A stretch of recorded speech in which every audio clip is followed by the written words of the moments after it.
ठाकुर सेवा, जैसे आपको कि अब हम सेवा में रहेंगे तो हमारा काम कौन करेगा? तो पूरी सृष्टि तुम्हारे काम से चल रही है, तुम्हारे चलाए चल रही। अरे कुछ समय, घड़ी दो घड़ी तुम ऐसी निकालो जिससे एकांत चित्त से आनंद पूर्वक अपने लाडले ठाकुर को दुलार कर सको। उनको श्रृंगार करो, भोग लगाओ, आरती करो, चार परिक्रमा करो, साष्टांग दंडवत करो। जीवन का परम लाभ है ये। पर नहीं, आप खाएंगे हलवा, गरम गरम पकौड़ी, चाय, और ठाकुर जी के सामने वो सफेद वाले दाना नहीं आते, चिरौरी रख दो अरे भाई तुम क्या कर रहे हो? चोरी कर रहे हो तुम। घर में ठाकुर विराजमान, घर के मालिक विराजमान, हमें जल्दी ऑफिस जाना है, गरम गरम परेठा ये वो सब, और ठाकुर जी के सामने। हम तो देखते हैं जैसे कोई ठाकुर जी के दर्शन कराने के लिए लाता है तो 4 टाफी, वो भी प्लास्टिक से लिपटी हुई, मतलब देख केवल ले, खा भी नहीं सकते हो क्योंकि प्लास्टिक लगी हुई, ऊपर कवर एकदम ऐसे रखे हुए हैं। वो बोले हमारे लड्डू गोपाल हैं। जब गोपाल हैं तो टॉफी खोल पाएंगे क्या? अगर आपको टॉफी ही पवाली है तो आप खोल करके सुंदर एक कटोरी में रख करके थे, ऐसे 4 दाने चिरौरी रख दिए, कटे हुए मिश्री के टुकड़े रख दिए। अरे अनंत ब्रह्मांडों का भरण पोषण करने वाला तुम्हारी चिरौरी के लिए मर रहा है। हाँ, अगर तुम्हारे पास केवल चिरौरी ही है तो वो तृप्त हो जाएगा। तुम खाओ हलवा, उसको रखो चिरौरी, तुम पहनो एक से एक बढ़िया कपड़ा, और ठाकुर जी के लिए अलग कपड़ा होता है दुकानों में, वो ठाकुर जी के लिए लेना है। पूजा, सत्यनारायण की पूजा की सामग्री गांव में जो परचून की दुकानें होती हैं कस्बों में, उनमें अलग होती है। बोले सुपारी देना, तो बोले पूजा के लिए, बोले हाँ, वो सड़ी सुपारी का अलग बैंक होता है, वो पूजा के लिए जाएगा। प्रभु के लिए तुम ऐसे चिरौरी रख देते हो। वो नारियल भी जिसमें पाली लो, देखो ना कथा, सत्यनारायण की कथा करनी, हमें नारियल दे दो। वो सूखा नारियल जो किसी काम में ले जाएगा, सत्यनारायण के पास जाएगा। वो कपड़ा टून का ना पहन सकते हैं, ना ओढ़ सकते हैं, ना बिछा सकते हैं, ना पोछा लगा सकते हैं, वो ठाकुर जी के लिए बलिहारी है श्रद्धा। तो भी ठाकुर जी भी ऐसी व्यवस्था करते हैं, ना पहनने लायक ना ओढ़ने लायक, ऐसा तुम्हें नया जीवन देंगे, जरूरत ही नहीं पड़ेगी कपड़े की, घूमो वैसे ही। हाँ, जरूरत ही नहीं पड़ेगी, अन्य योनिया नहीं, कोई जरूरत नहीं है, घूमो। इसलिए सावधान। भगवत सेवा का तात्पर्य है उत्तम भोग लगाए मोर मरकट को सेवा। स्वामी जी महाराज परम विरक्त, वैराग्य की चरम सीमा स्वामी श्री हरिदास जी, लेकिन उत्तम भोग लगाए ठाकुर जी को। उत्तम उत्तम, तुम्हारे पास जो कुछ है उसमें सबसे बढ़िया भोग बनाओ। धन्ना जी के पास बाजरा की रोटी भी पूरी नहीं थी कि भरपेट पाले, तो 1 रोटी रोज ठाकुर को रखते थे। आधी ठाकुर जी पाते थे, आधी आप पाते थे। सुदामा जी के पास कौन सा माखन मिश्री था? वो तंदुल जो पछोरने से बाहर निकलते हैं, किसी काम में नहीं, वो लेके गए थे। ठाकुर जी पाते हो कहते आज मैं तृप्त हो गया। सबरी जी के पास क्या था? क्या था? जंगली बेर, कहीं कड़ुआ कसैला ना हो, इसलिए चख के मेरे रघुनाथ जी को कहीं कसैला ना लगे। प्रभु वाह वाह करके पा रहे। विदुरानी जी ने कौन सा 56 भोग पवाया? केले के छिलके, भाव दशा में डूबी हुई। देखो हमारे ठाकुर को कुछ नहीं चाहिए, भाव से समझिए। ये बिहारी जी को 4 घंटे बैठने के लिए 10-10 लाख रुपए का फूल बंगला निकला, काम थोड़ी चलाया जाता है। अरे हमारे लाडले सरकार है, अगर 4 घंटे बैठ गए 10 लाख खर्चा हो गया तो क्या? अनंत ब्रह्मांडों का सृजन करने वाला ठाकुर हमारे पास नहीं है, तो ठाकुर जी को आपका भाव चाहिए। और आप तो सो बढ़िया पलंग में, और ठाकुर जी को एक छज्जा में विराजमान किए, छज्जा में ऐसे उतर नहीं सकते, मतलब कूदे तो वैसे ऊंचे, अगरबत्ती दिखा दी चले। आप तो ऐसे नहीं, अपने लाडले ऐसे प्यार करो, ऐसी जगह सिंहासन रखो कि उतर कर अगर आपके वन विहार करना चाहे तो उतर लेना, ऐसा विराजमान करो आराम से। वो एकदम उसे दीवाल में ऐसी जगह, या तो बाहर वाले कमरे में, अपने कमरे में तो ठाकुर जी रहेंगे ही नहीं। अरे भाई, अगर घर में ठाकुर जी तो उठते बैठते निकलते, उनके दर्शन हो रहे, चोरी क्या? तुम तो हमारे घर के माई बाप हो, सब देखो, चोरी क्या आपसे? आपको जो अच्छा ना लगे सुधार देना, ऐसे रहना चाहिए। बिल्कुल भगवत प्राप्ति निश्चित है। ये सेवा पद्धति है, बड़े भाव से आप इसको स्वीकार कीजिए। हमारे लाडले बड़े कृपालु हैं। अरे जहर पिला रही है छाती में लगा के तो परम पद दे रहे हो। तुम दूध पिलाओगे तो तुम्हें परम पद नहीं मिलेगा। पूतना जहर लेकर के पिला रही बाल गोविंद को, अभी 6 दिन के ठाकुर हैं, उसे परम पद प्रदान किया। और आप रोज सुंदर सुंदर भोग लगा रहे हो और तुम्हें भगवत प्राप्ति नहीं होगी। ठाकुर जी की आरती उतार रहे हो, बलिहारी जा रहे हो, उनके सामने कीर्तन कर रहे हो, नृत्य कर, विश्वास तो करो ना, तुम्हें भगवत प्राप्ति हो जाएगी। आस्करण जी ने एक चौकीदार पूजा गृह के बाहर बैठाल दिया और कहा कोई भी भीतर आने ना पावे, क्योंकि एक बार भी सेवा में विक्षेप मुझे बर्दाश्त नहीं। तो ठीक 10 घड़ी का इन्होंने भी नियम, जो नियम लो उसका निर्वाह करो। 4 घंटे। दिल्ली का बादशाह किसी कारण से उधर आया हुआ था। उसने कहा मुझे आस्करण जी से तुरंत मिलाया जाए। पहले तो राजा लोग होते थे और बादशाह, अब जैसे मुख्यमंत्री और प्रधानमंत्री, राष्ट्रपति। तो जो मुख्यमंत्री हैं ये राजा हैं प्रदेश के, और वो संपूर्ण राज्यों का बादशाह उसे कहा जाता था। आस्करण जी को शीघ्र हमारे सामने उपस्थित किया जाए। प्रार्थना की कि महाराज असंभव, इस समय आस्करण जी महाराज अपने ठाकुर जी की सेवा में हैं और उनका आदेश है 4 घंटे कोई हमसे बात ना करे।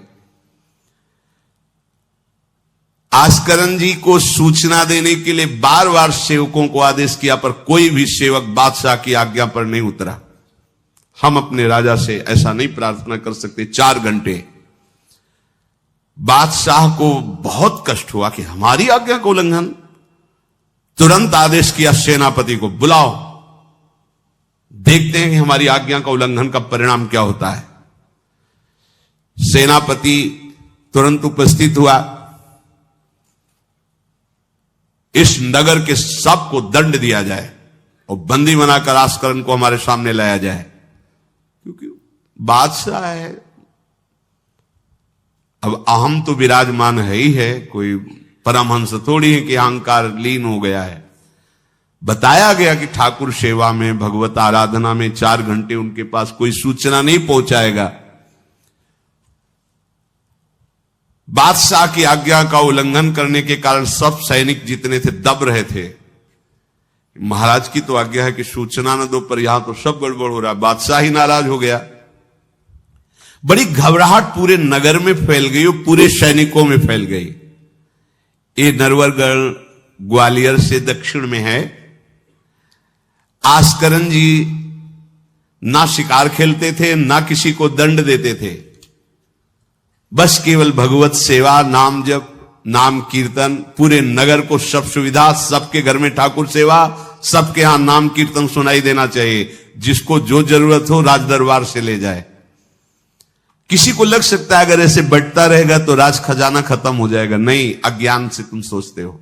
एक बार पूज्य पादुड़िया बाबा के यहां 500 लोगों का भोजन बना। अब वहां उत्सव में 5000 से भी अधिक लोग आ गए। तो जो सेवक जन थे, भंडारी थे, भाग के आए, बाबा अब तो बहुत ही हानि हो जाएगी, क्योंकि सब लोग आ गए। 5000 के लगभग लोग हैं और 500 का ही भोजन बना है। बाबा जी ने कहा घबराने की जरूरत नहीं। गए, अपना ऊपर का चला ऐसे डाल दिया जो रसोई बनी हुई थी। बोले इसे खोलना नहीं, बस बांटते जाओ। सब पा चुके, जितना बना था ना। भगवत प्रताप।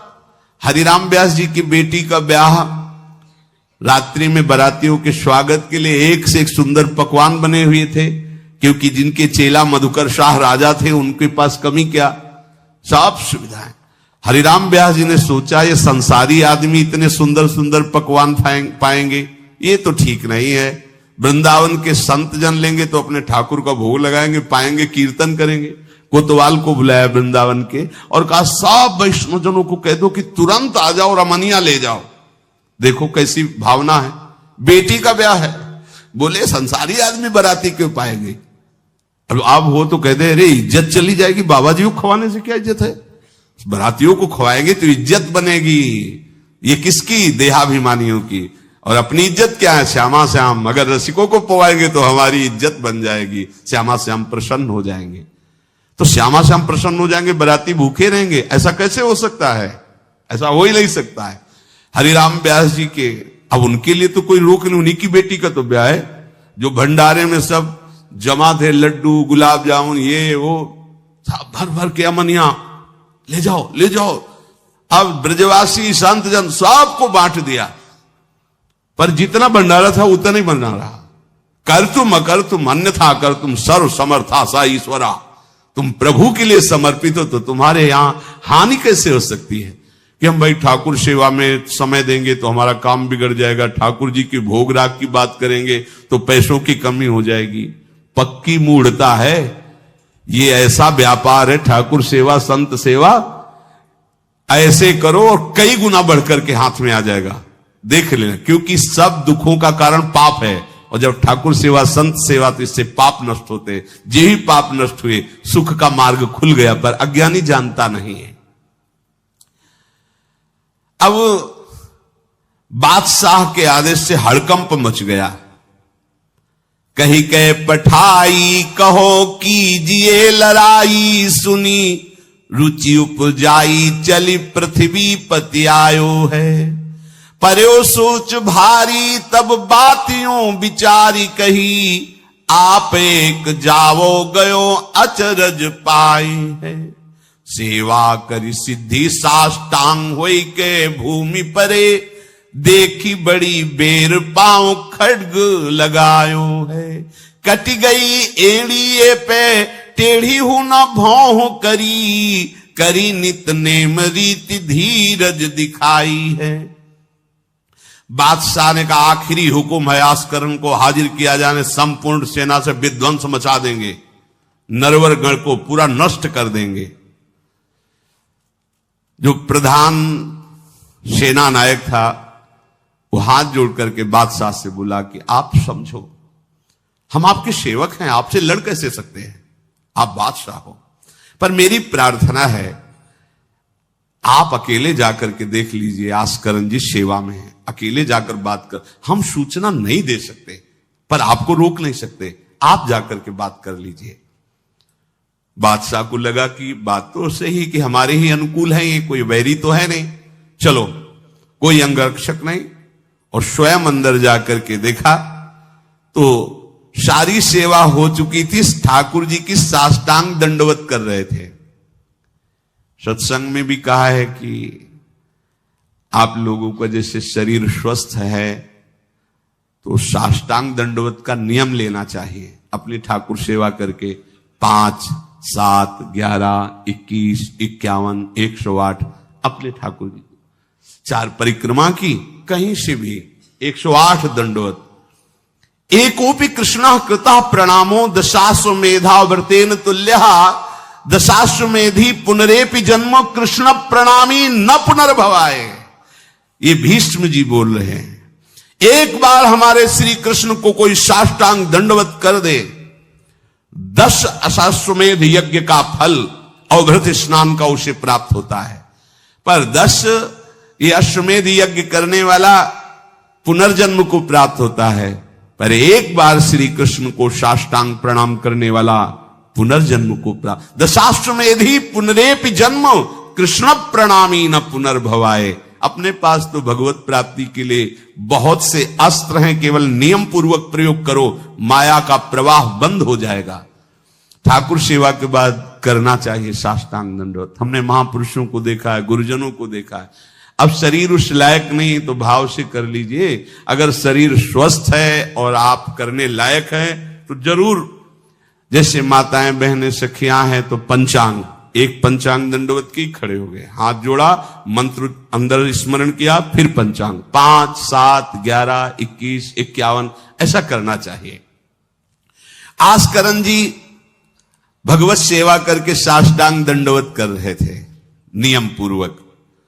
अब ये तो पता चल गया कि कोई आया है, पर ना नजर दी, ना बात की, ना रुके, उठे साष्टांग दंडवत, फिर उठे, फिर साष्टांग दंडवत। वो बादशाह खड़ा देखता रहा, ये तो ना हमारी तरफ देख रहे हैं ना बोल रहे हैं। बहुत देर हो गई, चुपचाप। पद का अभिमान होता है। अब वो बादशाह ठहरा, खींची तलवार, म्यान से निकाली और जब वे साष्टांग हुए तो मारा ऐसे, तो एड़ी उड़ गई, कट गई एड़ी आस्करन जी की। लेकिन आस्करन जी ने ना दंडवत रोकी, ना मुड़ करके देखा, खून की धार बह रही। निष्ठा देखिए, यह है अनन्य भक्ति की निष्ठा। नहीं कहा कि अब रुक गए, कुछ नहीं, वैसे ही खड़े हुए, फिर साष्टांग दंडवत, फिर खड़े, खून से लथपथ हो रहे। कोई कष्ट का अनुभव नहीं दिखा रहे कि आओ कहे या पीछे मुड़ करके देखे। अब तो धैर्य छूट गया बादशाह की, ये मेरे से तो अपराध बन गया, ये कोई नाटक नहीं कर रहे, ये तो सच्ची में महान भागवत है। क्योंकि जो पद का अभिमानी जन होता है वो ये नहीं जानता है कि भक्ति क्या होती है, भक्ति का स्वरूप क्या होता है, भक्तों की निष्ठा क्या होती है। उनको तो लगता है कि मैं अमुक पदाधिकारी हूं, मैं इतना, तो ये बाबा जी लोग भीख मांगने वाले, इनके आगे क्या जमीन में बैठे, हमारे लिए कुर्सी की व्यवस्था नहीं होगी क्या? हमारे को इस पद का अभिमान जो मिला है उसका सम्मान होना चाहिए। तो वो जिस पद में है, इस सृष्टि में कोई वो पद नहीं है, वो हरिदास पद में है, हरि पार्षद।